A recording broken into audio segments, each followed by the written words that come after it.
name is Mees, and I'm gonna try to tell you how to be a good au pair. Mia has asked me to do this video for you guys so you can learn from my experience, and that way you can make the best of your own experience. I have been in China for 10 months, and I've been an au pair in 2 families and in 2 cities, and my last city was Shenzhen, where I met the gorgeous Mia and Tess, where I had the most fun of all. So no wonder that Mia asked me to do this video for you guys. How to be a good au pair. It's difficult because you're in a foreign country, living in a foreign family with a foreign child, and you're supposed to be the au pair slash English teacher. So, first of all, how to be a good au pair? Like children. This one is quite obvious, and guessing that because you have had interest in being an au pair, you already know what children are like and you have already had some experience with children, otherwise you wouldn't have applied for a job working with children 24/7. But anyway, like children, because if you don't, you have to pretend you do. Second, smile. I believe that if you smile, you will be happier, you will look more beautiful, people will like you more. And if you look like this all the time, no one's getting any better. You aren't getting any better, the children, the parents, nobody. So just try to smile. I know it's difficult, but really, it will change your attitude towards yourself if you do that. Third of all, this sounds a little bit too easy as well, but play fun games. I know it's difficult to always come up with fun games, but it's important, because if you don't do anything at all with these children will get bored, and when children get bored, you just don't want to have that. Although it's good for children to be bored sometimes, but that's not why you're there. You're there to keep those children entertained and to play with them.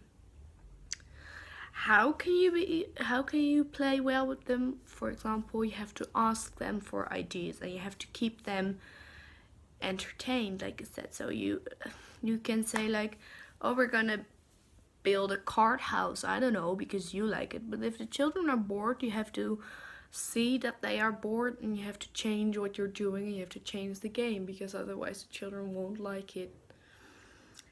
You don't have any inspiration for playing games? Use the internet. The internet is full of ideas and recipes you can make together, or crafts you can do. You can find lots and lots of stuff online. You just have to search for it.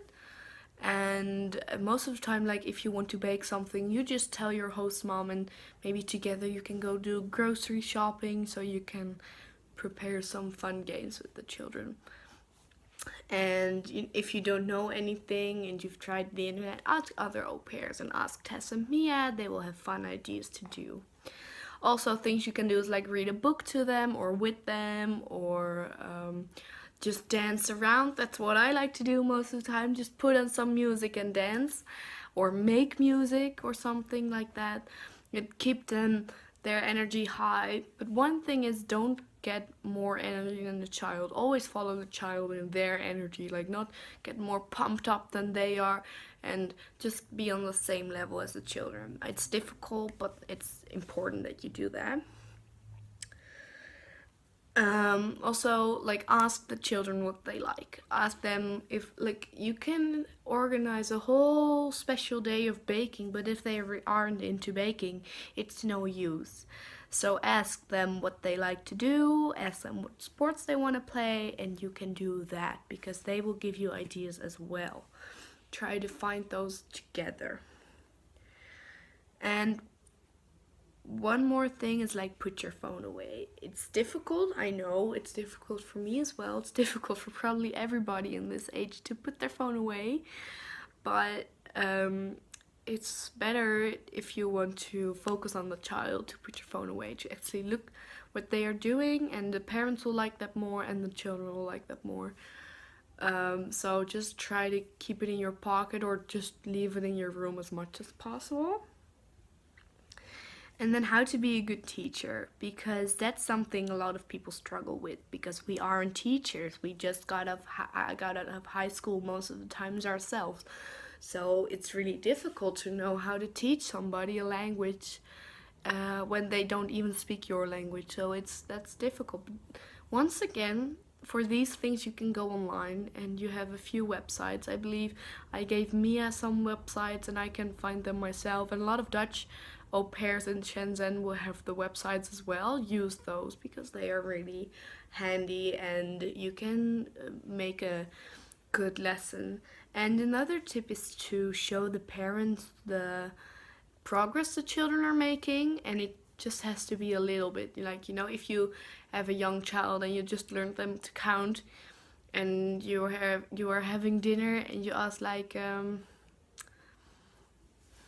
how many chairs are there in this table, and then you count together, and the parents will kind of hear that and be like, oh, you know they can count already a little bit. That's good.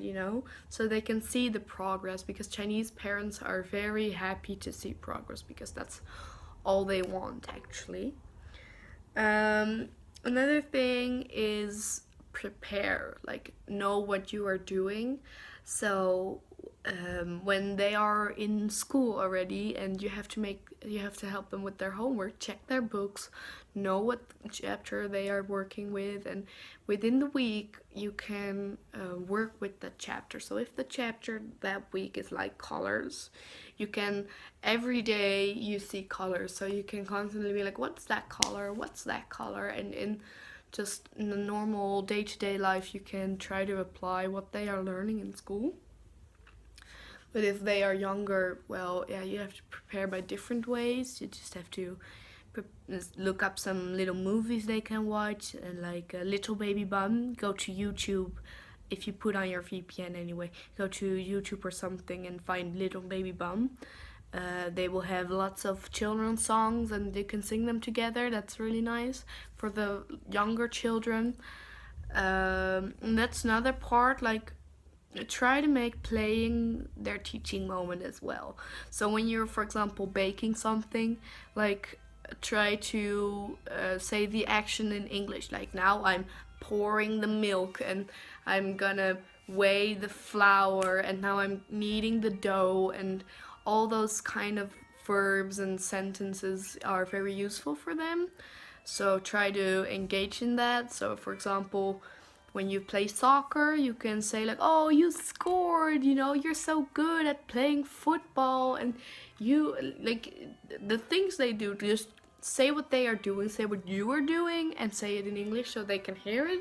And you can ask them to repeat, but don't do that too often, because then they will feel annoyed that when they're playing they still have to learn, because that's not always fun.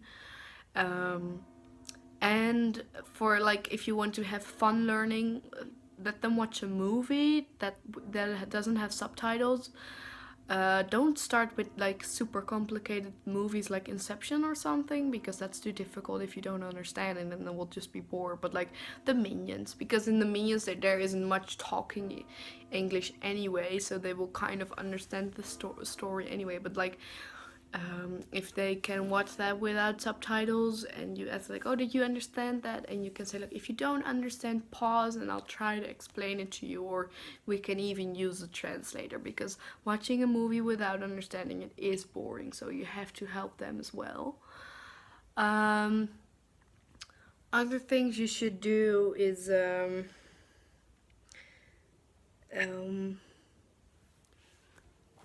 no, that's kind of my teaching ideas.